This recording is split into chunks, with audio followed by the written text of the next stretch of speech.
എന്തുകൊണ്ടാണ് ചില ആളുകൾ ശരിയായ സമയത്ത് ശരിയായ സ്ഥലത്തെത്തുന്നത്? എന്തുകൊണ്ടാണ് വിരാട് കോഹ്ലി ബാറ്റ് ചെയ്യുമ്പോൾ ഒരു മില്ലി സെക്കൻഡ് മാറിയാൽ ആ ബോൾ തന്റെ ബാറ്റിൽ തട്ടി കീപ്പറിന്റെ അല്ലെങ്കിൽ സ്ലിപ്പിൽ പോകുന്നത്? എന്തുകൊണ്ടാണ് ചില ആളുകൾ ഷെയർ മാർക്കറ്റിൽ ഇൻവെസ്റ്റ് ചെയ്യുമ്പോൾ ലാഭം വരുന്നതും ചില ആളുകൾക്ക് നഷ്ടം വരുന്നതും? എന്തുകൊണ്ടാണ് നിങ്ങൾ നിങ്ങളുടെ യോജിച്ച ഗേൾ ഫ്രണ്ടിനെയോ ബോയ് ഫ്രണ്ടിനെയോ കണ്ടുമുട്ടുന്നത്? ഇതിനെല്ലാത്തിനും കാരണം ടൈമിംഗ് ആണ്. Timing is everything. ഞാൻ ഒരു കഥ പറയാം. പണ്ട് 1999 ഇന്ത്യയിൽ വെബ് വാൻ എന്നൊരു കമ്പനി, അവർ ഈ ഗ്രോസറി ഒക്കെ ഇത് ചെയ്യുന്ന ഒരു ടീംസാണ്. ഈ വീട്ടിലേക്ക് നമ്മൾ ഇന്റർനെറ്റ് വഴി ഗ്രോസറി ഒക്കെ ഓർഡർ ചെയ്താൽ അത് എല്ലാ വീട്ടിലും അവർ എത്തിച്ചു കൊടുക്കും. അപ്പോൾ അവർ അതിന് വേണ്ടിയിട്ട് അന്ന് തന്നെ നല്ല ഇൻഫ്രാസ്ട്രക്ചറും ഇതിനു വേണ്ടിയിട്ട് നന്നായിട്ട് ഇൻവെസ്റ്റ് ചെയ്തു. ഇതിനു വേണ്ടിയിട്ടുള്ള ലോജിസ്റ്റിക്കും ഇതിനു വേണ്ടിയിട്ടുള്ള വെയർ ഹൗസും ഇതെല്ലാം അവർ നന്നായിട്ട് ബിൽഡ് ചെയ്തു അന്ന് തന്നെ. പക്ഷെ എന്തുകൊണ്ട് അവർ ഫെയിലായി? അവർ കുറച്ച് വർഷത്തിനുള്ളിൽ അവർ കമ്പനി ബാങ്ക്രപ്റ്റ് ആയിട്ട് കമ്പനി അടച്ചുപൂട്ടി പോയി. ഇതിന് കാരണം അന്ന് ഇന്റർനെറ്റ് വളർന്നിട്ടില്ല. പക്ഷെ അതേ സെയിം ഐഡിയ 2012 ഇൻസ്റ്റാകാർട്ട് എന്നൊരു കമ്പനി ചെയ്തു. ആ കമ്പനി ഇപ്പോൾ $1 ബില്യൺ വാല്യുവേഷൻ ഉള്ള ഒരു കമ്പനിയാണ്. എന്തുകൊണ്ട് അതേ സെയിം ഐഡിയ ഇവ ചെയ്തപ്പോൾ സക്സസ് ആയി? ഇതിനൊറ്റ കാരണമുള്ള ടൈമിങ്. 2012 ഇന്റർനെറ്റും മൊബൈൽ ഫോൺസും അങ്ങനത്തെ ആക്സസറീസ് ഒക്കെ നന്നായിട്ട് ബൂം ചെയ്യുന്ന ടൈമായിരുന്നു. അപ്പോൾ ആ ടൈമിൽ അവർ സ്റ്റാർട്ട് ചെയ്തുകൊണ്ട് അവർ സക്സസ് ആയി. 1999 അത് അത്ര പോപ്പുലർ അല്ലായിരുന്നു, ഒട്ടും പോപ്പുലർ അല്ലായിരുന്നു. കമ്പ്യൂട്ടർ പോലും ആളുകൾ കാണുന്ന വളരെ ചുരുക്കമായിരുന്നു. ആ സമയത്ത് അവർ അത്ര ഇന്നോവേറ്റീവ് ഐഡിയ ഉണ്ടായിട്ട് പോലും അത് ഫെയിലായി. അപ്പം ഇതിന് കാരണം ടൈമിംഗ് ആണ്. ടൈമിങ്ങിന് ഇങ്ങനെ കുറേ എക്സാമ്പിൾസ് ഉണ്ട്. എൻ്റെ ഒരു അറിയാവുന്ന ഒരു അങ്കിള് 2006 2005 സമയത്തൊക്കെ ഈ ബർഗറും ഈ പിസയും അങ്ങനത്തെയൊക്കെ ഒരു സ്റ്റോറ് ഈ ആലപ്പുഴയിലും കോട്ടയത്തൊക്കെ ആയിട്ട് ഇട്ടായിരുന്നു. അപ്പം ആ സമയത്ത് ഈ ബർഗറൊക്കെ കഴിക്കണമെങ്കിൽ നമ്മൾ എറണാകുളത്തും ട്രിവാൻഡ്രത്തൊക്കെ പോകണം. നമ്മൾ ഈ മെക്ഡോണൾഡ്സും അങ്ങനത്തെ സ്ഥലത്തൊക്കെ ഈ ബർഗറൊക്കെ കാണാൻ പറ്റത്തുള്ളൂ. അപ്പം അന്നത്തെ ആളുകൾക്ക് ഇതിനെപ്പറ്റി വലുതായിട്ട് അറിഞ്ഞുകൂടെ, ഈ വെസ്റ്റേൺ ഫുഡ്സിനെ പറ്റി. ബിരിയാണി ആയിരുന്നു സത്യത്തിൽ എല്ലാവരുടെയും ഫേവറേറ്റ് ആയിട്ടുള്ള ഭക്ഷണം. അപ്പം 2005 ഈ അങ്കിള് തുടങ്ങിയപ്പം പുള്ളിക്ക് ഒട്ടും ബിസിനസ് കിട്ടിയില്ല. ബിക്കോസ് ആളുകൾക്ക് അത്ര പരിചയമല്ലാത്ത ഫുഡായിരുന്നത്. ആ സമയത്ത് അത് ഇറക്കിയിട്ട് പുള്ളിക്ക് അത് ഫെയിലായി, മൊത്തത്തിൽ ഫെയിലായി. ബിസിനസ് അവസാനം ബാങ്ക്രപ്റ്റ് ആയി. പക്ഷെ 2014 വേറൊരു പുള്ളി നമ്മുടെ ആലപ്പുഴയിൽ ഒരു ബർഗർ കടയിട്ട്. പക്ഷെ അതിനുശേഷം 2013-12 തൊട്ട് നമ്മുടെ കേരളത്തിലും മറ്റ് സ്റ്റേറ്റുകളിലൊക്കെ ഈ വെസ്റ്റേൺ ഫുഡ്സിൻ്റെ ഒരു ബൂമ് സംഭവിച്ചായിരുന്നു. അപ്പം അത് കാരണം ഈ പുള്ളിയുടെ ബിസിനസ് നന്നായിട്ട് ബൂമായി. പുള്ളി ഇപ്പോഴും പല സ്റ്റോഴ്സ് ഉണ്ട്. ഇപ്പം കേരളത്തിൽ പലയിടത്തായിട്ട് പല സ്റ്റോഴ്സ് ഉണ്ട്. ഒരു പയ്യൻ 13 വയസ്സിൽ മസിൽ ബിൽഡിങ്ങിലേക്ക് വന്നു, ജിമ്മിലൊക്കെ വന്ന് ചേർന്നു. ആ സമയത്ത് ആ പയ്യന് അത്ര ടെസ്റ്റോസ്റ്ററോണൊന്നും വന്നിട്ടില്ല, ഒരു ചെറിയ പ്രായമാണ്.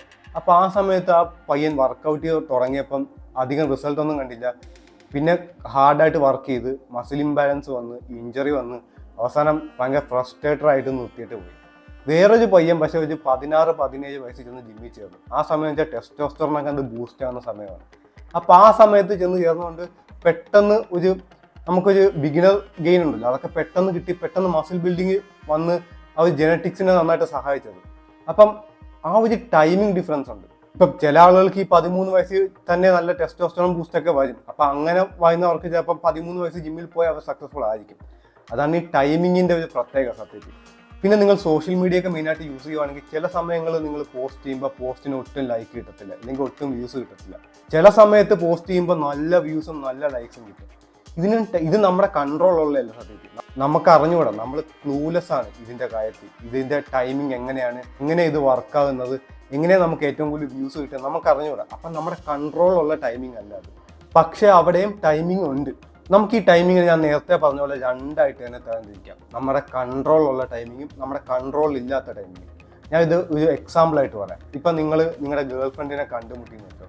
നിങ്ങൾ റെയിൽവേ സ്റ്റേഷനിൽ നിൽക്കുമ്പോൾ അല്ലെങ്കിൽ ബസ് സ്റ്റാൻഡിൽ നിൽക്കുമ്പോൾ കണ്ടുമുട്ടിയ അത് നിങ്ങളുടെ കൺട്രോളുള്ള ഒരു കണ്ടുമുട്ടലല്ല. നിങ്ങൾ എങ്ങനെയോ അവിടെ നിങ്ങൾ രണ്ടുപേരും വന്നു ചേർന്ന് നിങ്ങൾ രണ്ടുപേരും എങ്ങനെയോ അവിടെ മീറ്റ് ചെയ്യും, അത് നിങ്ങളുടെ കൺട്രോളുള്ളതല്ല. പക്ഷേ നിങ്ങൾ കോളേജിലോ ക്ലാസ്സിലോ കോളേജിലൊക്കെ നിങ്ങൾ പഠിക്കുകയാണെങ്കിൽ അപ്പം നിങ്ങൾ അവിടെ വെച്ച് കണ്ടുമുട്ടുന്ന ഒരു പാർട്ട്ണറിനെ ആണെങ്കിൽ നിങ്ങൾക്ക് ഇഷ്ടപ്പെട്ട അത് നിങ്ങളുടെ കൺട്രോളിലുള്ള ടൈമിംഗ് ആണ്. ഇപ്പം ആ പുള്ളിക്കാരി അല്ലെങ്കിൽ ആ പുള്ളിക്കാരൻ്റെ ടൈമിംഗ് നിങ്ങൾക്ക് മനസ്സിലാക്കാം. എന്നിട്ട് അതനുസരിച്ച് നിങ്ങൾക്ക് മൂവ് ചെയ്യാം, അങ്ങനെ നിങ്ങൾക്ക് പ്രപ്പോസ് ചെയ്യാം. അങ്ങനെ ഓരോ സ്ട്രാറ്റജി നിങ്ങൾക്ക് ബിൽഡ് ചെയ്യാം. അത് നിങ്ങളുടെ കൺട്രോളുള്ള ടൈമിംഗ് ആണ്. പക്ഷേ നിങ്ങളുടെ കൺട്രോൾ ഇല്ലാത്ത ടൈമിംഗ് ആണ് ഞാൻ നേരത്തെ പറഞ്ഞ റെയിൽവേ സ്റ്റേഷനിൽ അല്ലെങ്കിൽ ബസ് സ്റ്റാൻഡിൽ വെച്ച് മീറ്റ് ചെയ്യുന്നത്. ഇപ്പം എൻ്റെ പേരൻസ് തന്നെ അൺകൺട്രോളബിൾ ആയിട്ടാണ് മീറ്റ് ചെയ്തത്. ഒരു നിമിഷത്തേക്ക് അച്ഛനോ അമ്മയോ ഒന്ന് തല തിരിച്ചിരുന്നെങ്കിൽ അവർ നേരിൽ കാണത്തില്ലായിരുന്നു. പക്ഷെ അവർ കണ്ടുമുട്ടിക്കൊണ്ടാണ് അവർ ഒന്നിച്ചത്. അവരൊന്നിച്ചുകൊണ്ടാണ് ഞാൻ ജനിച്ചത്. ഞാൻ ജനിച്ചുകൊണ്ടാണ് നിങ്ങളിപ്പോൾ ഈ വീഡിയോ കാണുന്നത്. അപ്പം ഈ അൺകൺട്രോളബിൾ സിറ്റുവേഷനും സത്യത്തിൽ ഭയങ്കര പവർഫുള്ളാണ് ഈ ലോകത്ത്.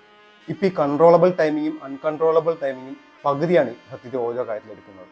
നമുക്കതിനെ മൊത്തത്തിൽ അൺകൺട്രോളബിൾ എന്ന് പറയാൻ പറ്റില്ല, മൊത്തത്തിൽ കൺട്രോളബിൾ എന്നും പറയാൻ പറ്റത്തില്ല.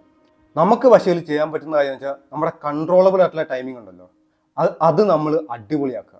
ഇപ്പം ഞാൻ വിരാട് കോഹ്ലി ബാറ്റ് ചെയ്യുന്ന കാര്യം പറഞ്ഞു. വിരാട് കോഹ്ലി സെക്കൻഡത്തേക്ക് മാറിയാൽ മതി, ഒരു മില്ലി സെക്കൻഡ് മാറിയാൽ മതി, ബാറ്റിന്റെ എഡ്ജിൽ തട്ടിയ ബോൾ സ്ലിപ്പിന്റെ അടുത്ത് പോകും. നിങ്ങൾ ബോക്സ് ചെയ്യുമ്പം ഒരു സെക്കൻഡ് അല്ലെങ്കിൽ ചെറിയ സെക്കൻഡത്തേക്ക് ഒരു ഗ്യാപ്പ് ഒപ്പോണന്റ് എനിമി ഇല്ലെങ്കിൽ കൈമാറ്റിയാൽ മതി. ആ സമയത്ത് നിങ്ങൾ കയറ്റണം. ആ സമയത്ത് കയറ്റിയില്ലെങ്കിൽ നിങ്ങൾ ടൈമിങ് മാറിപ്പോയാൽ എനിമി അവിടെ ഗ്ലൗസ് കൊണ്ടുവന്ന് പ്രൊട്ടക്ട് ചെയ്യുകയും ചെയ്യും, അടുത്ത എനിമിയുടെ ഹുക്ക് നിങ്ങളുടെ മുഖത്ത് ഇരിക്കുകയും ചെയ്യും. ഇപ്പം അതുപോലെയാണ് എല്ലാ കാര്യവും. അത് നിങ്ങളുടെ കൺട്രോളുള്ള ടൈമിംഗ് ആണ്. വിരാട് കോഹ്ലി ബാറ്റ് ചെയ്യുന്നതും അദ്ദേഹത്തിന്റെ കൺട്രോളുള്ള ടൈമിംഗ് ആണ്. ഇപ്പൊ ടെസ്റ്റ് മാച്ച് ക്രിക്കറ്റ് ഇല്ലെങ്കിൽ ODI മഴ കാരണം നിന്ന്, അത് നിങ്ങളുടെ കൺട്രോളുള്ള ടൈമിംഗ് അല്ല, അത് നിങ്ങളുടെ കൺട്രോൾ ഇല്ലാത്ത ടൈമിംഗ് ആണ്. അവിടെ സത്യത്തിൽ നമുക്ക് ഒന്നും ചെയ്യാൻ പറ്റില്ല. ചിലപ്പോൾ നിങ്ങൾ തോക്കേണ്ട ടെസ്റ്റ് മാച്ച് ആയിരിക്കും, ഈ മഴ കാരണം അത് ഡ്രോ ആകുന്നത്. അപ്പം എനിക്ക് ഈ വീഡിയോ പറയാനുള്ളത്, നിങ്ങൾ ഈ കൺട്രോളബിൾ ആയിട്ടുള്ള ടൈമിംഗ് ഉണ്ടല്ലോ നിങ്ങൾക്ക്, അത് നിങ്ങൾ മാക്സിമം പക്കയാക്കാൻ നോക്കുക. അത് പക്കയാക്കിയ സത്യത്തിൽ നമ്മൾ അൺകൺട്രോളിനെ പറ്റി നമ്മൾ ആലോചിക്കേണ്ട, കാരണം നമുക്ക് അവിടെ ഒന്നും ചെയ്യാൻ പറ്റത്തില്ല, നമ്മുടെ കയ്യിലല്ല അത്. അപ്പോൾ നമ്മൾ നമ്മുടെ കയ്യിലുള്ള ടൈമിങ് നമ്മൾ ഫോക്കസ് ചെയ്യാൻ നമുക്ക് അടിപൊളിയായിട്ട് പോകാൻ പറ്റും. ഇപ്പോൾ സ്റ്റോക്ക് മാർക്കറ്റ് ആണെങ്കിൽ തന്നെ, ഇപ്പോൾ ബിസിനസ് ആണെങ്കിൽ തന്നെ, സ്റ്റോക്ക് മാർക്കറ്റ് ആണെങ്കിൽ തന്നെ, ഇപ്പോൾ സ്റ്റോക്ക് മാർക്കറ്റ് പോകുന്നത് നിങ്ങൾക്ക് അറിയാമല്ലോ, ഇങ്ങനെ സിക്സാക്ക് ആയിട്ടാണ് പോകുന്നത് മേളിലോട്ട്. അപ്പം ചില ആളുകൾ ഈ ടോപ്പിൽ ചെല്ലുമ്പോൾ ബൈ ചെയ്യും, അവർക്ക് എല്ലാം നഷ്ടപ്പെടും. ചില ആളുകൾ ബോട്ടത്തിൽ നിന്ന് ബൈ ചെയ്യും, അവർ മില്യനേഴ്സ് ആവും. അപ്പോൾ അത് ടൈമിംഗ് ആണ് സത്യത്തിൽ എല്ലാം. ഇതിനുള്ള എക്സാമ്പിൾസ് സത്യത്തിൽ കുറേ ഉണ്ട്. ഈ വീഡിയോ ഒന്നും പറഞ്ഞാൽ തീരാത്ത കുറേ എക്സാമ്പിൾസ് ഉണ്ട്. അപ്പം നിങ്ങൾ കൺട്രോളബിൾ ആയിട്ടില്ല, നിങ്ങളുടെ കൺട്രോളുള്ള ടൈമിംഗ് നിങ്ങൾ ഫോക്കസ് ചെയ്യുക. അപ്പം അത്ര ഉള്ളൂ ഗൈസ്. നിങ്ങൾക്ക് വീഡിയോ ഇഷ്ടപ്പെട്ടു എന്ന് വിചാരിക്കുന്നു. Thanks for watching.